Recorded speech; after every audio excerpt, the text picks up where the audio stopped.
Republic. Clerk will now proceed. Point of order. I'll take Mr. Madden first. Mr. Speaker, I think you had the good fortune to miss most of Friday's rather boring debate initiated by the honourable member for Eastbourne, which was only enlivened by the chairman of the Conservative Party, who masquerades as the Chancellor of the Duchy of Lancaster on these occasions, admitting that there had been a mistake in the authorities allowing a Conservative Central Office official to occupy the civil servant's box. And the Chancellor at column 558 said, "I have already said that I apologise to the House if there was a mistake. There should not have been an official from Central Office in the civil servant's box," and he has withdrawn from that position. Mr. Deputy Speaker was good enough to say that he would initiate inquiries, especially with regard as to whether the Cabinet Office or any other government department had written to the House authorities requesting permission for the Conservative Central Office official to occupy the civil service box. I wonder, Mr. Speaker, whether the outcome of these inquiries are now known and whether you can assure the House that there will not be any repetition of what happened on Friday. Order. Well, order. Allow me to deal with the matter, please. Order. Well, I don't care. Let me deal with it. Order. Well, order. The matter was reported to me, and I've carefully studied Hansard. I have received a letter of apology from the Chancellor of the Duchy, who accepts personal responsibility for the fact that an official of the Conservative Party was on the list for the civil servants box and was admitted to that box. There was no, when I was asked about the question of security, there was no breach of security at any stage. Since since the Chancellor of the Duchy has apologised to me, in addition to the apology which he made to the House on Friday, I regard the matter now as having been dealt with and closed. Mr. Bennett. Speaker, you'll recall that during the debates on the English Revenue Support Grant last week, the opposition were challenged as to what their policies were, and we had no reply. We've now received in the newspapers this morning indication that the Labour Party want a property tax which might be levied on separate people in the same household. Could I ask you, as the opposition chose not to say anything about what is clearly going to be their policy last Thursday, we could not have a statement from one of them today so that we may question them on this very important subject and find out exactly what they do believe. Order. Well, I haven't studied all the debate last Friday, but I'd be surprised if that hadn't arisen then. Mr. Brown-Wilson. Speaker, my point of order follows on the one made by the honourable member for Bradford, and I would ask you to rule further on this. It seems to me very unsatisfactory and out of order, Mr. Speaker, but what is clearly a gross abuse has been carried out, has been deliberately carried out, has been detected in these circumstances, Mr. Speaker. Surely it is not simply enough to apologise. The House is entitled to some sort of explanation of how this can happen. This is part of a pattern, Mr. Speaker, of the blurring of lines between government and party, which is, I think, no accident. And I think we want something more. I think you want something more, Mr. Speaker, from the Chancellor of the Duchy of Lancaster for an apology, which is in effect an apology for being caught. Well, order. I looked into the matter with very great care, and I have received a full apology from the Chancellor of the Duchy, which has explained to me exactly what had happened, and I accept that apology. Order. We deal with each other in this House in matters of this kind. When an apology has been given, then I think we should accept it. And I order Mr. Edward Lee. Mr. Speaker, I'm sure that you will agree that your job is to maintain the dignity of this House and its central role in our political affairs. And therefore, I hope, like me, you will consider that it doesn't add to our dignity if a fact or a policy is known to one side of the House and they deliberately refuse to reveal that policy to this House. Now, we had a major debate last week.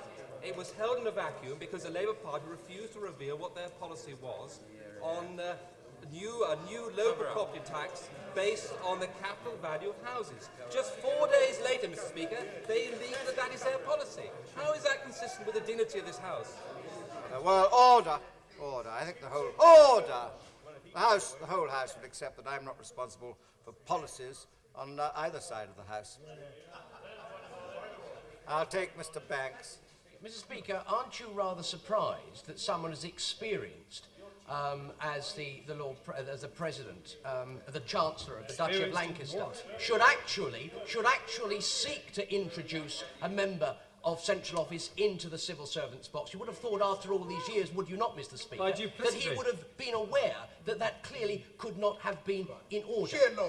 Will you tell us, Mr. Speaker, whether or not the apology, which is easy enough to give, but whether the apology gave an explanation as to how it arose in the first instance? Because I'd like to ask you, Mr. Speaker, is what sort of security check exists behind your chair, sir? Because after all, your back does need to be protected. People from central office don't creep into that box. Yes, I have a concern for my back, but I'm protected, I think, all right. Order. I have nothing more to say. I've already received an apology from the Chancellor, and I think I have nothing more to say on the matter. Order. Will we accept each other's apologies in this House? Mistakes can happen here, even here. Mr. Brandon Bravo. Thank you, Mr. Speaker. Further to the points of order raised by my honourable friends from Gainsborough and from Pembroke, you will recall during that debate last week that the Minister of State was interrupted and challenged when he spoke of certain Labour authorities misusing their powers to the detriment of the intended community charge. It has been brought to my notice today from the minority Conservative county leader in Nottinghamshire. The Labour authority in that county seeks to increase spending by over 100 million in order to push the community charge beyond what is reasonable in anybody's books. Is there no way this House can protect my constituents from that sort of conduct from a Labour authority? Order. I think the honourable gentleman must do that himself. It's not a matter for the chair. Now, order. I have nothing more to say on this matter. Order. I have nothing more to say on this matter. An apology has been received. I have accepted it, and I have nothing more to say. Order. No, order. Order. Order. Well, I can't call the honourable gentleman on everything. He attempts to get in on points of order every day. Order. And he got in on Friday. Order. And he got in on Friday. No. A different point of order. I'm not talking to him. The honourable member for Bolsover, is it a different point of order? No, well, then I can't hear it. I'm sorry. No. Order. No. Order. I've already... I must ask the honourable member to sit down. I've already... Order. I have nothing more to say. I have accepted that apology. I know exactly how it happened. A different point of order, Mr. Dial. Mr. Speaker, isn't it deeply unsatisfactory when named public figures, by implication at any rate, are under a cloud of suspicion, seemingly for having done something wrong? Is it not, therefore, a pity that you may not have received a request from either the Home Secretary or the Attorney General or the Minister for the Civil Service, at least to clarify the assertion by Mr. John Stalker that the letters R.A. stand for either Robert Armstrong or Robert Andrews? Shouldn't, in fact, the House of Commons be told exactly what the government now do know about the assertions of Mr. Stalker in a very delicate matter, which is of increasing public concern, and rightly so? Order. That's order. I heard what the Minister for the Civil Service said about this matter. It's not a matter for me and the chair, but I'm sure that what has been, the honourable member has said, would have been heard on the front bench. Now, is it a different matter? I'm not taking the same matter. Order. I don't know whether I can really trust the honourable gentleman to do that. His having already said that it wasn't. I'll hear it if it's a totally different matter, but I think the honourable gentleman, as a man of honour, should will do what he says. It's a different matter. You will recall, Mr. Speaker, that in a previous parliamentary session, you were in the chair when a statement had to be made and a debate took place about the question of issuing passes to people in this House. You will recall that on that occasion, the member in question was my honourable friend, the member for Islington. That debate took place, and as a result of it, there were widespread discussions about the question of people getting into this place that should not be allowed in. The point I want to put to you, Mr. Speaker, is that it's been made clear that the people that are allowed to go in that box have to receive authority. Order! Order! Order! The honourable gentleman is letting himself down, and me. Order! No, he said this was a different matter, and now he's trying to get round it. No, no. I'm sorry, I can't hear it. The clerk will now proceed to read the orders of the day. Social Security Bill, second reading. I'm not hearing any more. If it's a different matter, it is a different matter, but I'm not hearing it on that same matter.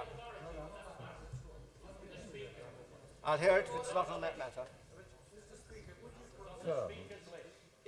Would you confirm that if Mr. Stalker wants to submit documents, he is in a position, if he seeks the protection of privilege to those documents, to submit them to the chairman of the Home Affairs Select Committee, and if he doesn't need privilege, he is in a position to submit them to the Library of the House of Commons, where they can be made available to members.